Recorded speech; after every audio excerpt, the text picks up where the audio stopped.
What if a mysterious object carved into ancient stone wasn't just symbolic, but something we still don't fully understand today?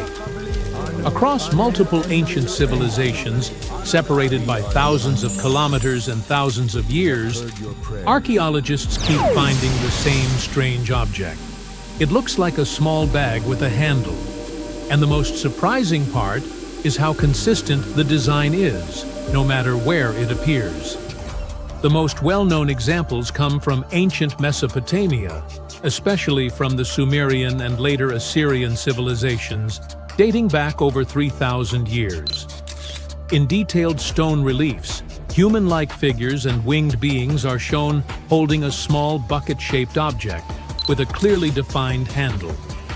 These figures are often identified as apkallu, mythological beings associated with wisdom and ritual practices. In many cases, they are shown next to sacred trees, performing what appear to be ceremonial actions. The object itself is almost always depicted the same way. It has a rigid structure, a flat base, and a curved handle that fits perfectly in one hand. This level of consistency is unusual for symbolic art, where shapes often vary depending on the artist or time period. Here, the proportions remain nearly identical across different carvings, suggesting that the object had a specific and recognizable form.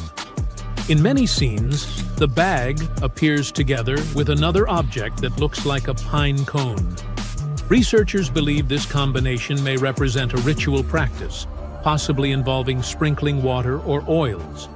Based on ancient texts, the most widely accepted explanation is that these objects were ceremonial containers, sometimes described as ritual buckets used in purification ceremonies.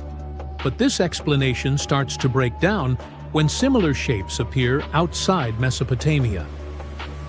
At Göbekli Tepe, one of the oldest known archaeological sites in the world, dating back over 11,000 years, carvings include symbols that closely resemble the same bag-like form. This is thousands of years older than Sumerian civilization. Even more surprising, similar shapes have been identified in Mesoamerican cultures, including early Olmec carvings. These civilizations developed independently, with no confirmed contact between them. Yet the object looks strikingly similar. That raises a difficult question. Why would completely separate cultures depict nearly identical objects? One explanation is symbolic convergence, where different civilizations independently create similar symbols to represent the same idea. A container holding something important or sacred is a concept that could emerge in multiple places. But the precision of the design makes this harder to fully accept. The object does not just look symbolic, it looks functional.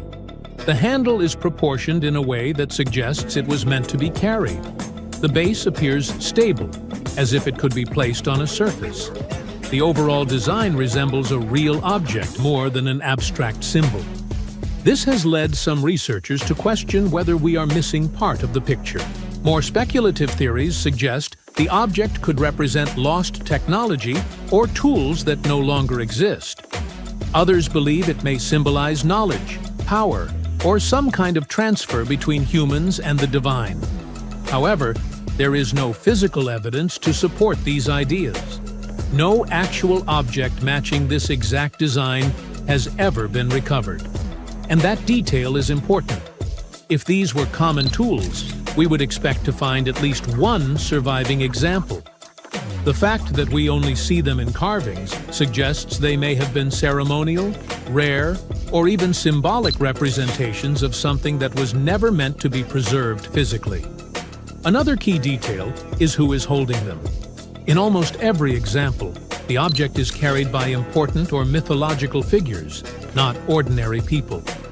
This suggests it had a specific meaning or role, possibly tied to status, ritual authority, or religious practice. Today, the most accepted explanation remains that these were ritual objects used in ceremonies. But that does not fully explain their consistent design or their appearance across different cultures and time periods. The Sumerian bag remains one of those rare cases in archaeology where the object is clearly visible, widely documented, and still not fully understood. It is not hidden or obscure. It appears in some of the most studied sites in the world. And yet, there is still no single explanation that accounts for all the evidence. Sometimes the mystery is not in what we cannot see, but in what we see too often without fully understanding it. Deep in Petra's Red Cliffs, archaeologists found a hidden tomb. Inside, there were 12 skeletons. They remained untouched for over 2,000 years, and that's a really weird thing. Most tombs in Petra have been looted, so what makes this find stand out? Let's figure it out. This is the ancient city of Petra. Its huge sandstone cliffs are hard to forget. No wonder it's one of the new 7 wonders of the world. The buildings here are carved straight into the rock, and it already makes the place look unreal. But Petra has also been a star in the archaeology world for a long time. Once, Petra appeared in the movie Indiana Jones and the Last Crusade. Some scenes were filmed right in front of the famous building called Al-Khazneh, or the Treasury. But recently, something even more exciting happened there in real life. A TV team from the show Expedition Unknown came to Petra to film a new investigation. And while they were there, archaeologists made a huge discovery. They found 12 human skeletons and several ancient objects. All of them were buried under the ground in front of the treasury, hidden there for about 2,000 years. Archaeologists didn't start digging right away. First, they used a special tool called ground-penetrating radar, something like an X-ray for the ground. Instead of guessing where to dig, the machine scans underground and shows shapes that might be tombs or empty spaces. Anyway, when the team looked at the radar data, something interesting showed up. The patterns looked very similar to places in Petra where tombs had already been found before. That was a big clue that something might be hiding underground. After seeing the results, the authorities of Jordan gave permission for the excavation. That's when the team finally started digging under the famous site. And that's how they uncovered the skeletons and ancient artifacts. Interestingly, many tombs in Petra have been found completely empty, because over the centuries, anything valuable was taken by looters, or simply disappeared with time. But this tomb was very different. Inside, the team discovered 12 human skeletons and a few ancient objects. Some of the bones even had mold on them. That happened because Petra is carved into sandstone cliffs. Sandstone is quite porous, which means it can soak up water like a giant sponge. The area sometimes floods, and moisture likely slowly made its way into the tomb. Along with the skeletons, the archaeologists found stuff made of bronze, iron, and ceramic. One object stood out, a ceramic chalice resting in the arms of one of the buried people. It was almost as if the person had been holding it when they were laid to rest. Mysteriously, the cup looked a lot like the Holy Grail from the Indiana Jones movie. The famous building above the tomb, the Al-Khazneh, stands near the main entrance to the city. It's believed to be at least 2,000 years old. This huge structure is carved directly into the sandstone cliffs. Today, it's one of the most recognizable landmarks in the world. But even though the treasury is so famous, archaeologists still don't fully understand its history. One reason is that many of the nearby tombs didn't contain many artifacts, and without things to study, it becomes much harder to figure out exactly when the building was made or how it was used. That's why the team was so excited. The discovery could help them learn more about the ancient people who lived in Petra and built the city. The location of the tomb might already be an important clue. You see, being buried right in front of the treasury was probably a huge honor. The human remains themselves could also tell an interesting story. The skeletons were still lying in their original positions without being moved around or disturbed by looters. That's why scientists can study them much more carefully to learn things like how old these people were, how they lived, or if they were healthy. We could also learn more about the place those people called home, the ancient city of Petra. It was built more than 2,000 years ago by the Nabateans. Starting around the 4th century BCE, this desert city became the center of their kingdom and an important stop for trade across the Middle East. The location helped a lot. Petra sits in a valley surrounded by mountains, and the main entrance is a long, narrow canyon called the Al-Sik. Because the path is so tight, the city was easy to defend and hard for enemies to attack. Thanks to these factors, the city grew quickly. At its peak, around 30,000 people may have lived there, but the city sits in a dry desert canyon. Natural water is kinda limited there. So how did so many people live in Petra? The answer is clever engineering. The Nabateans built a water system that was incredibly advanced for its time. They didn't rely on one water source. It was a whole network carved directly into the rock. They cut channels, pipes, and storage tanks into the cliffs. This helped them guide water from nearby springs into the city. It was like an ancient plumbing system built entirely out of stone. Even better, the water didn't just flow straight into the city. First, it passed through special settling basins where dirt and sand could sink to the bottom. After that, the water was stored in large reservoirs surrounded by thick stone walls, which helped keep the water cooler in the desert heat.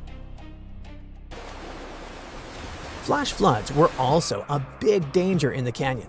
When heavy rain fell in the surrounding mountains, water often rushed down the narrow valleys.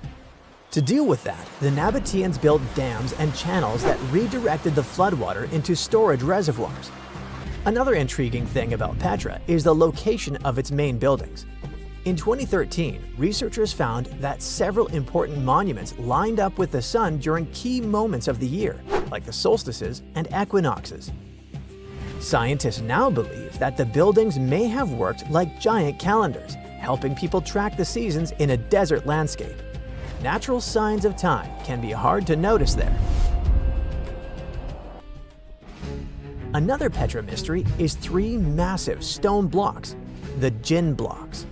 They go back to around the 2nd century BCE and are some of the first big tombs built in Petra.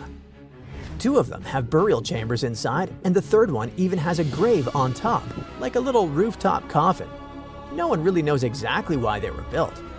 Most experts say they were tombs, but some think they may have been carved to honor deities or used in rituals.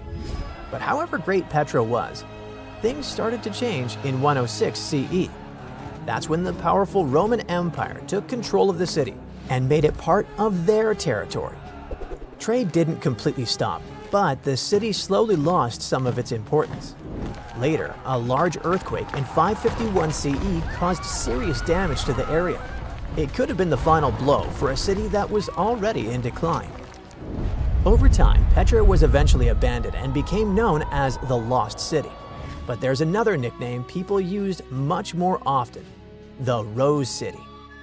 The name comes from the color of the cliffs around Petra. The sandstone rocks have a reddish-pink color, especially when the sun is low in the sky. What tourists see today is just a tiny slice of Petra. Some estimates say archaeologists have only dug up about 15% of the city. Visitors go through the narrow Sik, gape at the 130-foot-high treasury, walk along tomb-lined streets, and climb over 800 steps to reach the monastery, Al-Dir. But that's like seeing the tip of an iceberg. The rest is still buried. Petra keeps surprising us. In 2016, researchers used satellite images to spot a huge, previously unknown monument. The platform is massive, about 184 by 161 feet, and has columns along one side. Pottery fragments suggest it's over 2,150 years old. So basically, even after centuries of exploration, Petra is still full of secrets. They're just waiting to be uncovered. Now, thousands of years ago, the Sahara Desert was a green valley with rivers, lakes, flowers, various animals, and people who had different DNA. They weren't visitors from another planet or some unknown separate species. In fact, they were quite normal. But their genetic code changed scientists' understanding of how human civilization developed. It sounds a little confusing, but let's start at the beginning. Among the endless dunes of the Sahara, there is a small rock shelter where wanderers can hide from the scorching sun. This place is called Takakori. Recently, it became famous because scientists found 2 mummies there who lived about 7,000 years ago. At that time, in China, people were learning to domesticate pigs. In Egypt, paintings with geometric patterns appeared. Almost everywhere in the world, people were developing agriculture. But what was happening in the Sahara? Scientists analyzed fragments of DNA from the mummies, along with other artifacts found in the cave. They discovered that the bodies belonged to female pastoralists. They lived during a time when the famous desert was known as the Green Sahara because of its humid climate and abundant vegetation. Those mummies belonged to a group of people of unknown origin. Their DNA did not contain the genes typically found in populations that lived in that region. In fact, their genome did not resemble any other known genetic lineage. Surely, there must have been relatives of these people living in other regions. A similar genetic code was found in the remains of hunter-gatherers in the Tafaralt cave located in Morocco. The DNA of the people from these 2 caves was equally distant from the DNA of people who lived in the southern part of the Sahara. Since their DNA was not similar to other genomes in the region, this tribe must have lived quite separately. They probably did not accept strangers and did not move from place to place. They simply didn't need to, since the Green Sahara had everything necessary for life: a good climate, water, and food. These Takakori people lived within their own community as if they were separate from everyone else. But then, how did they learn about animal husbandry? Today, breeding bulls, goats, and other animals seems completely natural, but in the distant past, it was a real breakthrough. Farming and cattle breeding technologies developed around the world during mass migrations. Imagine a small indigenous group living in the Green Sahara. Suddenly, thousands of outsiders who know agricultural techniques arrive from other regions. They take over the land, drive some locals away, allow others to stay, impose their own rules, and begin cultivating the soil. Their settlement grows, and then they migrate to another area where they spread their technologies again. That's how progress developed in the past, at least that is what scientists thought. Of course, during these migrations, different people mixed with each other, which introduced great diversity into the genetic code. But in the case of the Takakori tribe, there was no diversity. They were not attacked, and large-scale migrations did not affect them in any way. So the question arises, how did they know about cattle breeding? This is what surprised researchers. We were convinced that agriculture spread exclusively because of large-scale migrations. The discovered mummies showed scientists that people simply exchanged knowledge and culture. Perhaps a traveler came to the Takakori settlement, showed them how to breed animals, and left. No genetic mixing occurred, which is why they retained a distinct and separate genetic code. It's also possible that someone from Takakori traveled elsewhere and returned with new knowledge about herding. No one conquered anyone. No one imposed their knowledge or rules. In other words, they did what modern people do. They shared experience and knowledge. This small detail in the genome of the 2 mummies shows that the ancient world may not have been as cruel and harsh as we once imagined. In a sense, the genetic material inside those mummies tells the story of how the technological and cultural development of humankind has changed over time. But there's also the reverse situation, when the development and progress of human civilization shape our genome. What? It sounds strange. Do microwave ovens affect our DNA or something like that? No, it's much bigger than that. Our DNA was changed by fire. If you look at us through the eyes of nature, we are very strange creatures because of our weird relationship with one of the most dangerous elements in the world. But what's so strange about it? Well, just look at nature. Did you see how people in thrillers about wildlife scare away wolves and bears with fire? It's because it really may work, since many animals are afraid of fire and stay away from it. Some lizards learned how to survive wildfires by hiding in already burned bushes, places where the fire will not return. Evolution has made nearly all living creatures avoid fire, but not humans. We're the only species on the planet that does not run from fire but uses it. No other animals live under a constant risk of burns. Evolution was not prepared for this and had to rapidly adjust our genes to match our behavior. The technology of controlling fire is one of the oldest in the world. We used it to keep warm in cold climates, cook food, produce metal and ceramic objects, build homes, and conquer territories. We put hot food into our mouths and drink hot tea. We're the only creatures on the planet that voluntarily put a potentially dangerous source of heat into our mouths. And this has been happening for thousands of years. Fire is still an essential tool, and all this time, we've been getting burned. No other species on Earth experiences anything close to the number of fire-related damages that humans do. And it's not just about our past. Even today, we interact with burning gas stoves, red-hot car radiators, and boiling water in kettles and saucepans. What about risky equipment in factories? The danger has not disappeared. Surely every person has had a small accident with something extremely hot. I know I have. As a result, through evolution, we developed a unique genome unlike that of any other living being. When we touch something hot and our body begins to heal the damaged part, it feels like a natural ability. But this healing depends on specific genetic mechanisms. Without them, even a small accident could cause serious problems. The development of these genetic adaptations was a complex and lengthy process, since changes in DNA do not happen quickly. While humanity was adapting to fire, intense natural selection was taking place. Some scientists even suggest that we are descendants of those who recovered from burns more quickly than others. Of course, mammals also have adaptations related to fire. Scientists studying primate DNA discovered a set of 94 genes that activate in response to burns. So, what makes us different? In humans, some of these genes evolved much faster and became far more effective at healing and fighting bacteria. So, does it turn out that we have a superpower we never realized we had? Yes, but there's bad news. The same immune response that allows us to heal quickly from burns can also cause serious problems. How is that possible?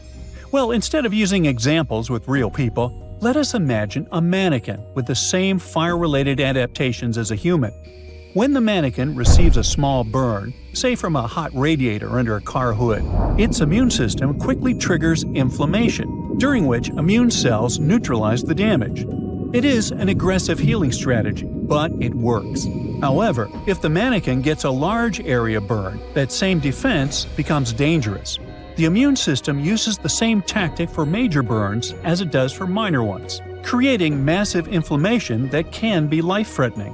Why is that? Because evolution developed protection against small incidents around a campfire, but not against massive fires. Interestingly, how do scientists explain our craving for extreme sports and adrenaline? What does our DNA say about this? Well, it's a whole new story. The Tower of London is the ultimate symbol of royal power. For nearly 1,000 years, it housed kings, queens, and the crown jewels. It served as a fortress, palace, and prison. It is one of the most studied and documented historic sites in the world. Yet, archaeologists uncovered unsettling human remains only 10 feet right under the walkway. Who were these people, and how did they stay hidden for so long? The Tower of London sits on the River Thames, in the heart of London. It's a true medieval castle with thick, well-preserved stone walls, armored gates, and watchtowers like you only see in movies. It was built almost a millennium ago, when William the Conqueror took control of England. He needed a fortress to lock the city down and send the message: the new king is here, so better behave. The entire castle complex covers 18 acres, which is about the exact size of the White House grounds. It still keeps and displays the crown jewels under guard. The Citadel was also a high-security prison for centuries, holding high-profile prisoners locked away. But it wasn't just a prison for humans. For centuries, the tower was a royal zoo filled with lions, elephants, and leopards. The King of Norway even sent a polar bear, which was allowed to swim in the Thames on a long leash to catch fish. One of the biggest attractions is the White Tower, a massive stone keep. Rising about 90 feet, it had been the tallest building in all of London for hundreds of years. Kings famously whitewashed the stones to make them gleam. It stood out like a blinding beacon above the dark, muddy city. Another must-see spot is the Chapel of St. Peter ad Vincula, the tower's historic church. It served as the final resting place for famous prisoners and nobles alike. It was just outside of this very chapel that archaeologists made a chilling discovery. The mystery started in 2019 when a routine check uncovered 2 burials. When archaeologists returned to dig some more in 2025, the situation grew from unexpected to, hey, what is going on here? Over 20 skeletons were packed into the soil, mixed with fragments from older burials, proving this spot had been used and reused many times before. These graves span centuries, from the 1200s to the 1600s. So we're not looking at one tragedy. It seems to be a place that kept getting used again and again throughout medieval London. One situation feels like it's from a horror movie. A cluster of at least 6 people from the 1300s that looks unusually messy compared to the others. The timing lines up with the era of the Black Death in London, so this group could be plague-related. But researchers are careful with conclusions for now. On the other hand, some graves look the opposite of rushed. They look expensive. Several people were buried in coffins.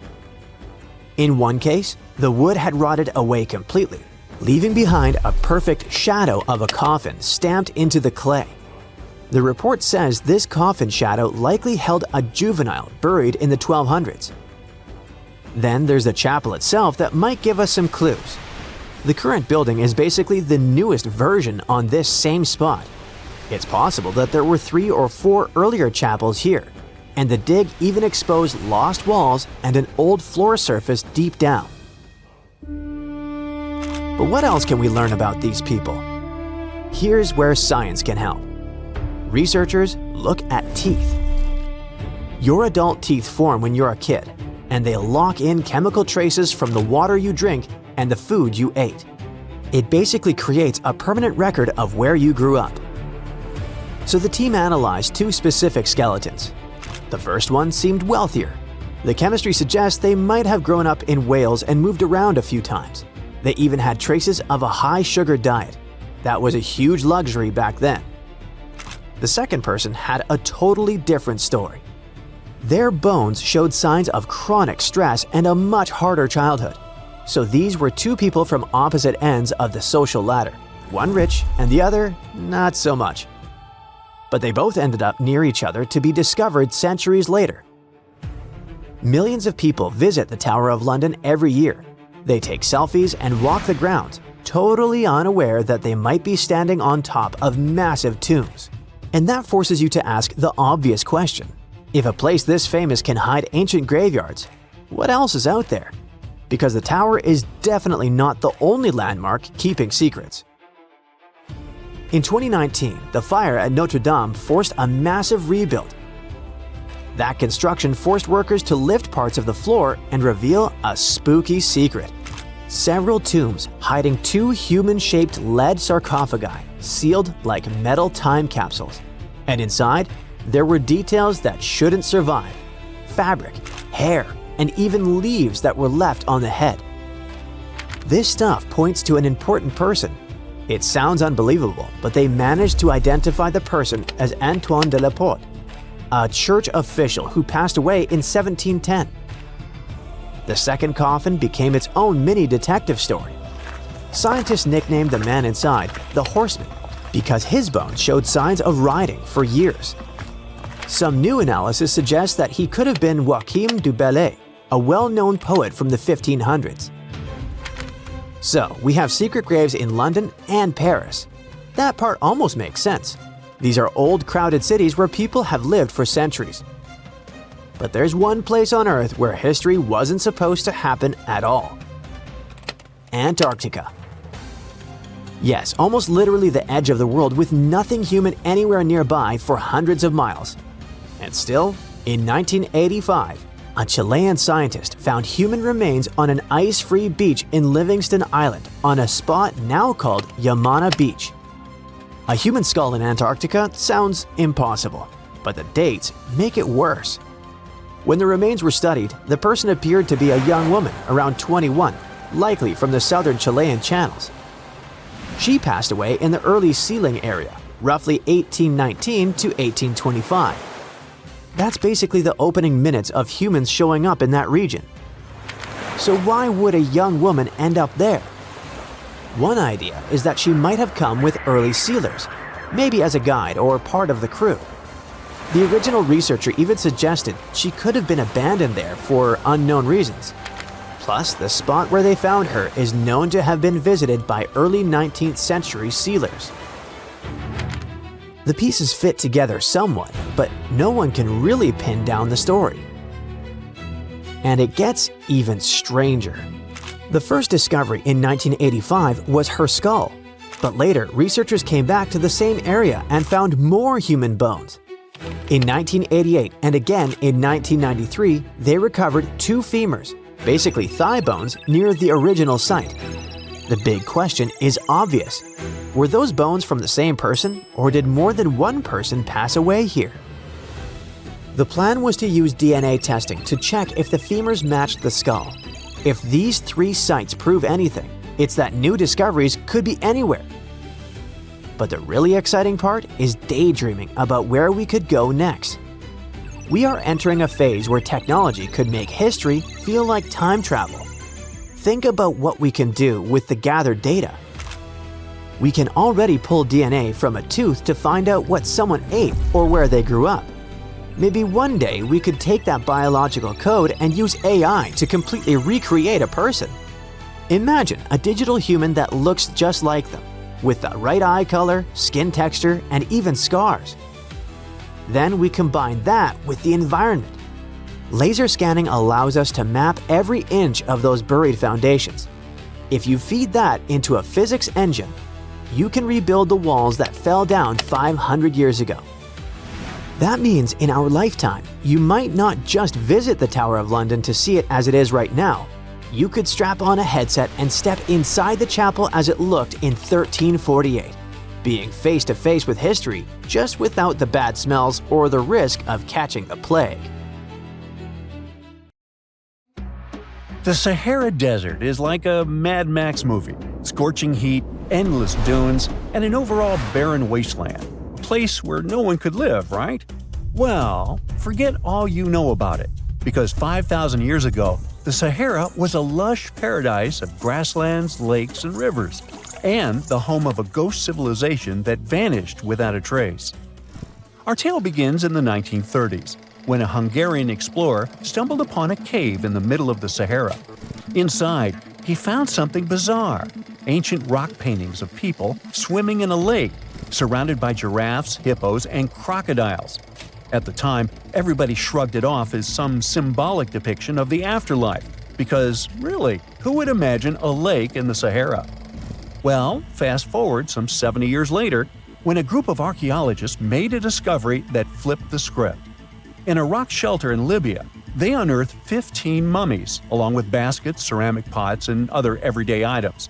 This may look like prehistoric junk to most people, but to archaeologists, it was like uncovering a key piece of evidence. Those people weren't just passing through, they lived here. You see, those weren't just any mummies. They were some of the oldest naturally mummified humans ever found, dating back over 7,000 years.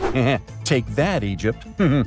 2 of them still had readable DNA, preserved thanks to a rare natural mummification process, almost a miracle considering the Sahara's climate's ability to turn everything into, well, beef jerky.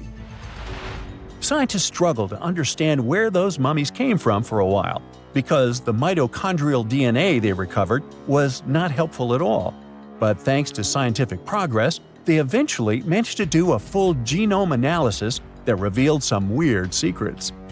Those people belonged to a human lineage that was completely unknown, and they lived isolated from the rest of humanity for thousands of years. For decades, researchers assumed that the place where they lived, the Green Sahara, was like a prehistoric highway, a lush corridor that humans and animals used to migrate between sub-Saharan Africa and the Mediterranean. But the mummies demolished that theory, like a hippo sitting on a sandcastle. Their DNA showed zero genetic mixing with sub-Saharan and Eurasian migrants, keeping their genes pure for 7,000 years. Their closest genetic relatives weren't their neighbors living right below the famous desert, but some ancient hunter-gatherers from Morocco, and even some guys that lived in the Czech Republic, when it wasn't even a country yet, 50,000 years ago. We're not out of the woods yet, because those mummies also carried some teeny-tiny traces of Neanderthal DNA, just 10% of the amount found in modern Eurasians. Now, if you paid attention in school, then you know that Neanderthals lived in Europe and Asia, and early humans only mixed with them after migrating out of Africa. But those green Sahara folks never left Africa. So how did they get Neanderthal genes? The leading theory is that their ancestors mingled with Neanderthals in North Africa 50,000 years ago before settling in the Sahara and cutting off contact with the outside world. Archaeologists also found cattle bones and tools made of stone and wood at that rock shelter, proving that those people led a thriving pastoral lifestyle. This discovery made scientists scratch their heads for a while because, you see, animal domestication was not developed in Africa. So how did they learn it if they never mingled with anyone? Did they have ancient YouTube tutorials? Probably not. The researchers believe they must have traded knowledge with neighboring groups, but just knowledge, no saliva. It's almost too hard to believe that no outsiders mixed with them. After all, who wouldn't want to live in a thriving civilization in the middle of a green paradise, drinking milk, eating meat, and even using animal blood as a protein source? Ooh, yummy. They didn't have to hunt for every meal, thanks to their livestock, and the abundant water made life pretty sweet. And yet, they never married outsiders. Why? Maybe it was a cultural choice to never date outside their own group. Or maybe the landscape itself kept them isolated. This is where scientists place their bets. They believe that the dense forests and rivers that existed in the Green Sahara acted like nature's no trespassing sign, creating a geographical barrier that isolates animals, plants, and whole societies. This isolation is the reason why their genes were so unique. These guys weren't swapping spit with anyone else. But this genetic time capsule almost didn't survive. For most of the last ice age, the Sahara was even harsher than today, a true dead zone where humans couldn't survive. 70,000 years ago, even the toughest people disappeared, retreating to the Nile Valley and the Mediterranean coast. Why? Because Earth was a climate bully. Massive glaciers stole all the moisture, weakening monsoons until rain clouds barely reached North Africa. Then came the knockout punches. Armadas of icebergs flooded the North Atlantic, triggering devastating droughts each time. This was the Sahara's ultimate keep-out era. Now, you're probably wondering how in the world the Sahara turned green after all this, and then went back to being a desert again. Well, it all started 15,000 years ago, I wasn't around then, when Earth was shaking off the last ice age. Our planet's axis was a bit wobbly, and because of that, the northern hemisphere got closer to the sun, getting extra sunlight and heat. This eternal summer turned North Africa into a giant moisture magnet, pulling water from the Atlantic and making it all rain down on the Sahara. The result of this ridiculous amount of rain was a lush savanna, complete with lakes the size of small countries. But the African humid period was not just a one-time miracle. The truth is, this eternal on and off switch between green and desert happened to the Sahara more than 230 times since the desert was born. During one of these events, the Sahara even expanded, getting bigger than it is today. So when the Green Sahara showed up, you can bet it brought the ultimate ecosystem glow-up. This wasn't just a light dusting of grass. We're talking full makeover. The transformation was so complete, it even reshaped animal populations. Cheetahs suddenly struggled with the new prey dynamics, while rodents like the multi-mammate mouse thrived in the suddenly abundant grasslands. But don't pack your prehistoric swim trunks just yet. This paradise had teeth. The Sahara was an ecological maze of crocodile-infested rivers, malaria-carrying mosquitoes, and big cats lurking in the tall grass. Crossing it would have been like playing a real-life game of Hungry Hungry Hippos. This is probably why more groups didn't settle permanently. The Sahara's climate cycled between wet and dry every 20,000 years, hardly a stable zip code. For most ancient people, it was smarter to treat the Green Sahara like an all-you-can-eat buffet, grab resources and leave before the desert returned. Still, this Green Sahara period lasted for 10,000 years, giving our mystery shepherds plenty of time to thrive. But around 5,000 years ago, Earth's axis shifted again, the rains moved away, and the Sahara dried up faster than a puddle in July. As the desert returned, the shepherds from the Green Sahara had no choice but to pack up their livestock and leave. Some researchers believe they migrated toward the Nile, laying the groundwork for ancient Egypt, so I guess their legacy lives on. Besides, their pure lineage may be extinct by now, but some faint genes of the mummies can still be found in the people that live in North Africa today. But the introvert mummies were not the only ones using the Green Sahara as an Airbnb. They actually had neighbors just around the corner, in a lakeside village in Niger to be exact. Those people thrived for 5,000 years and left behind the oldest Sahara Desert cemetery, including a man buried in a turtle shell, a grinning Halloween man with filed teeth, and a heartbreaking family embrace frozen in time, victims of the very waters that sustained them. Eventually, those people disappeared too, just like it happened to our antisocial friends. This proves that this desert outsmarts everyone, with a landscape that gives paradise with one hand and takes it away with the other. Archaeologists just found the remains of a lost city from thousands of years ago, hiding in southeastern Europe. They were sure that it was nothing more than an old defense outpost, but new digs are changing that big time. They now believe the site might actually be the lost capital of an ancient kingdom of Lynkestis that has to do with Alexander the Great, the man who changed history. The ruins are near a small village called Cernobuki in North Macedonia. You can find mentions of them from 1966, but nobody really dug into them until about 15 years ago. At first, they found just a few ruins and thought it was a guard post used to spot Romans coming from the west. But now, a team of scientists went back with high-tech equipment and found proof this place wasn't just a tiny outpost. Researchers managed to look under the ground and found that the Acropolis the ruins sit on, which is a flat hilltop, has enough rooms and infrastructure to host a full-on city inside the fortress walls. It covers about 2.8 hectares and around 10,000 people lived here at its peak. Researchers also found a textile workshop and plenty of artifacts, including a coin from the time of Alexander the Great and with his image, axes, game pieces, and an oil lamp, and even a small ceramic with a heart motif. One of the coolest finds is a reusable clay theater ticket, which was unique to North Macedonia. This means there was also most likely a theater here, and it could be in one of the large buildings. Experts used to think that the city was from the time of King Philip V, but now, thanks to the coin and especially the ancient tools and broken pottery that were found, they believe people might have lived there during the Bronze Age. Lynkestis and the rest of Upper Macedonia had some pretty intense weather with freezing, rainy winters, and super hot summers. Life there wasn't easy, and most of the time, it was all about surviving. The people who lived in the area were mostly nomadic herders, and they had to move around depending on the season. They traveled with their flocks of cattle, goats, and sheep, always looking for the best pasture lands. Back then, Macedonia was kind of like the outsider of the Greek world. It was part Greek, but powerful city-states like Athens and Sparta didn't really accept it. Thanks to this position on the edge, Macedonia had the chance to mix Greek traditions with local culture. Eventually, they took over and changed the whole ancient world under kings like Philip II and Alexander the Great.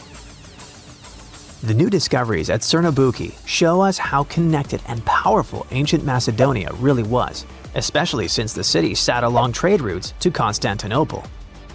Big historical figures like Octavian and Agrippa might have passed through the area on their way to clash with Cleopatra and Mark Antony. The place could also be the lost capital of the ancient kingdom of Lynkestis or Lyncus. Some experts think that a major city in Upper Macedonia could be where Queen Eurydice was born. That powerful lady gave birth to Philip II of Macedon, who took over Lynkestis in the 4th century BCE. The kingdom of Macedon became independent, and thanks to it, the son of Philip II, Alexander the Great, later became the king of the Macedonian Empire. That man totally lived up to his name. In just 13 years, he created one of the biggest empires in history, stretching from Greece all the way to Egypt and India. And he managed to do all that before passing away at just 32 years old. Researchers plan to dig deeper into this important site to learn more about the early civilizations of Europe. This incredible discovery was possible thanks to LiDAR. This remote sensing tool helps map things like how tall plants are, how thick forests are, and other details across big areas. LiDAR is an active system, meaning it creates its own energy, in this case light, to scan the ground. A laser fires super-fast pulses of light that shoot down to the ground and bounce off things like buildings and tree branches. The LiDAR sensor then catches the reflected light and records it. The system measures how long it takes for the light to go from the laser to the ground and back. This is called the two-way travel time. That time helps figure out the distance the light traveled. Then, using that distance, the system can figure out the exact elevation of different spots. Scientists recently found another lost city using the same technology. This one, called Giangola, was hiding beneath the dense jungles of Mexico for 600 years. All this time, researchers believed there was just an abandoned fortress there. There was no way to go and see until recently, when they used LiDAR and got a 3D model of the area in just 2 hours from a plane. Giangola was built in pre-Columbian times between the years 1350 and 1521. It covered 360 hectares and had over 1,100 buildings, 2.5 miles of defensive walls, and a whole network of internal roads.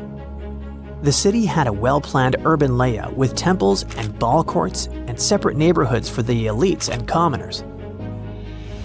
It was a crucially important place for the Zapotec people, a group that had lived in the area since around 600 BCE.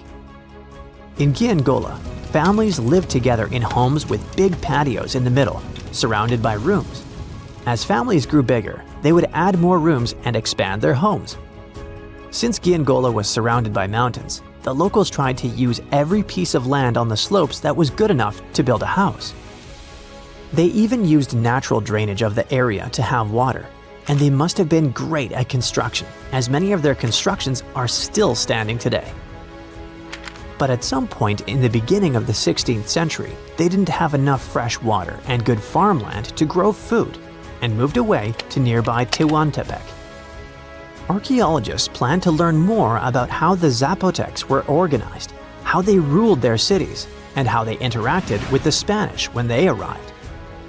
They plan to study all 1,170 buildings found in the LiDAR scan, and it'll take a few years.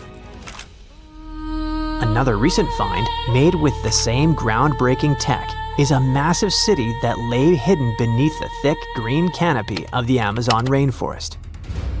A whole network of houses, plazas, roads, and canals was hiding in the shadow of a mighty volcano. Many scientists thought that ancient Amazonian people lived in tiny huts and cleared patches of land to survive. But this city, built 2,500 years ago and inhabited for nearly 1,000 years, debunked that theory and changed everything. Now, researchers think tens of thousands or even hundreds of thousands of people lived in complex urban societies. They scanned the area and found that 6,000 rectangular platforms, each about 66 by 33 feet and 6 to 9 feet high. These structures were arranged in clusters around central plazas that had straight roads with perfect right angles and paths connecting them. One of the roads was an impressive 16 miles long. Building straight roads like this is way harder than just going with the landscape. Some of these roads may have had great spiritual or ceremonial significance. The civilization was thriving thanks to rich soil from a nearby volcano. But the same volcano may have also led to its downfall. Researchers also found signs of threats to the cities, such as ditches that blocked entrances to the settlements. Maybe some people living nearby were trying to get in. The next step for the scientists will be to study the adjoining 116 square miles to know more about this large, complex society that could be bigger than the well-known Mayan cities in Mexico and Central America. This is a real human brain. Well, it was, until a hot cloud of ash turned it into glass. This crazy transformation happened almost 2,000 years ago when Mount Vesuvius decided it was a good day to erupt and destroy cities like Pompeii, Atlantis, and Herculaneum. This particular brain belonged to a young man who lived in 79 CE in Herculaneum. Not the most famous Roman town, but it was the first place that was discovered under Vesuvius's ashes way back in 1709. Around 200 years later, archaeologists found the remains of this young man lying face down on a bed. All the smoke and ash probably made him disoriented, so while most of the citizens of Herculaneum rushed to the shore, hoping to be rescued, the brain guy ended up trapped inside a building and passed out. Weirdly enough, this saved his brain from completely disappearing. How in the world does a brain turn into glass? Well, when Mount Vesuvius erupted, it didn't expel just lava. It also sent away a really hot cloud of ash before the solidified lava could flow down. This type of lava, known as pyroclastic flow, could get as hot as 869 degrees Fahrenheit. An insane temperature, we know. Hot enough to melt your brain, but not hot enough to turn it into glass. The cloud of ash, however, can reach temperatures between 932 degrees Fahrenheit to 1,112 degrees Fahrenheit. But to turn something into glass, you don't just need heat, you need rapid cooling too. To put it simply, you have to heat something to a very high temperature until it melts into a liquid. If you let it cool down slowly, the molecules of this liquid will start to calmly organize themselves in the shape of crystals. But if this something cools down super fast, it will solidify in whatever shape the liquid was. It's like making ice cubes. If you pour water into a tray and stick it in the freezer, it will turn into ice because it cools down quickly. But if you leave the water out at room temperature, it'll just evaporate. This means that the brain melted due to a really high temperature, but before it could crystallize, for example, or just boil away, it got really cold.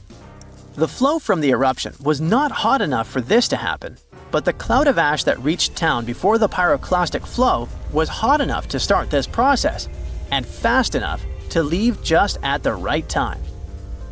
To figure out the exact temperature needed for this brain-to-glass transformation, scientists used a technique called differential scanning calorimetry.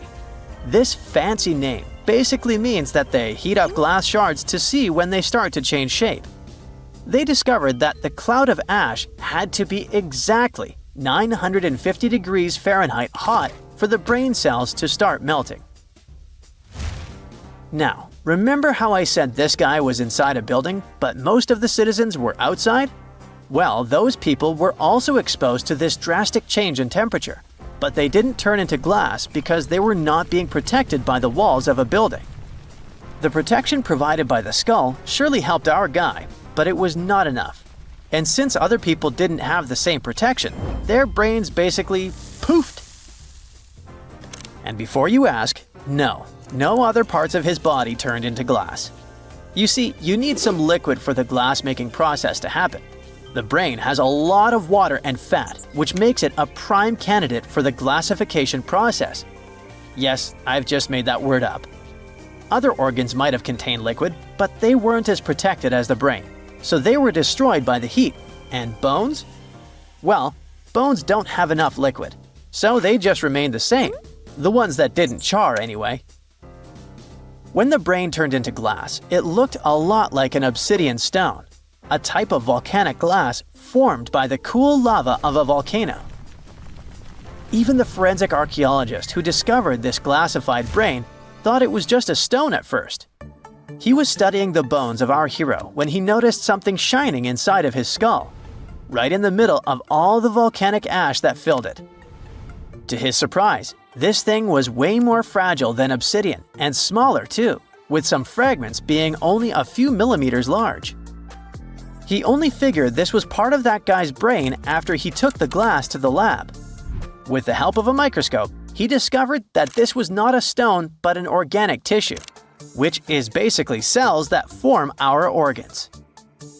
This organic tissue was made by protein, a molecule produced by living things like animals and plants. And this was not just any protein. This one was specific to the human brain because every organ is made of different types of protein. The researchers also found nerve cells preserved inside this glass, complete with the tendrils that help them receive and send messages. The microscope also showed what was left of myelin, a fatty substance that gives a speed boost to the messages traveling along the nerves. This isn't the first time scientists discovered preserved human brains. In fact, more than 4,000 brains have been found since the 17th century. It may not look like a big number, but keep in mind that finding only the brain preserved in a skeleton while the other organs are gone is not that common. You see, the human brain is actually the first thing that decomposes when we're 6 feet under, and it usually turns into liquid.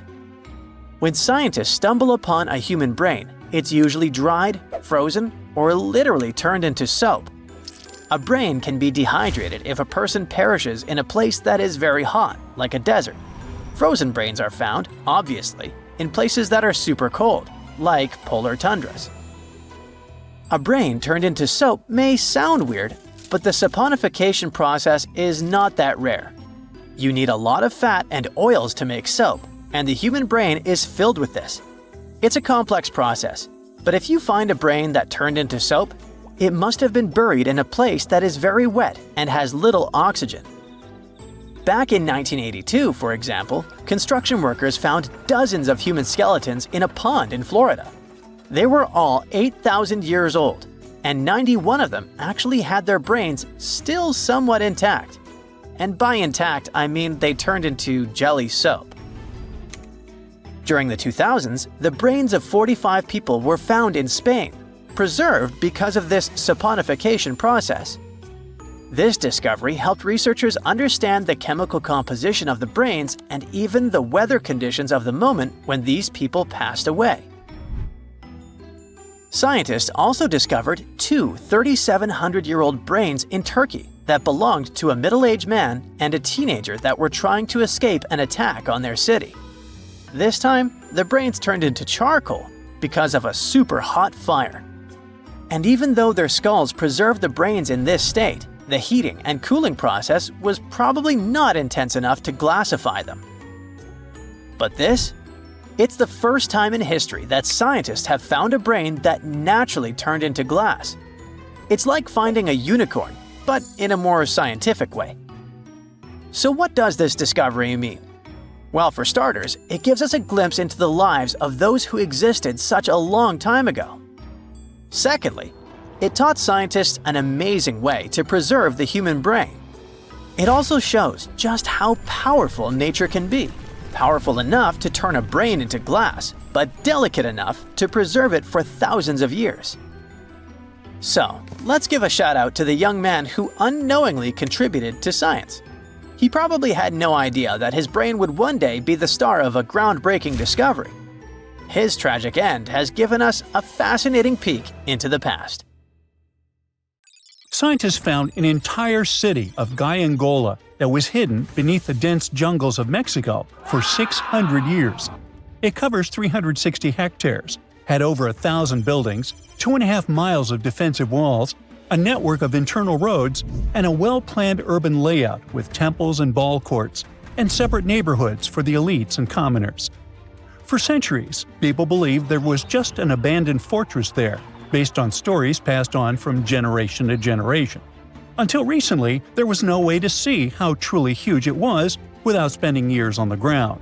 But thanks to the new technology, a remote sensing tool called LiDAR, they got a 3D model of the area in just 2 hours from a plane. Gayangula was built between the years 1350 and 1521.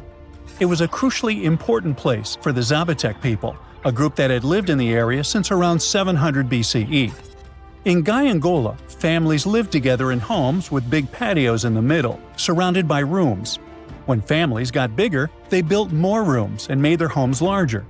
The study found that both the leaders and regular people worked together to make the city better.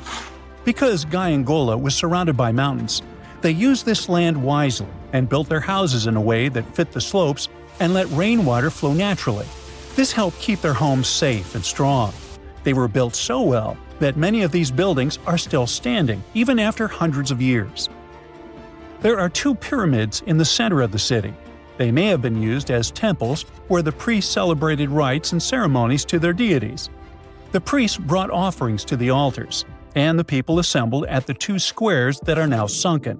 Then, there is also a palace with 64 rooms, some of them with circular columns on several sloped terraces. There are patios with many stairways all connected to each other.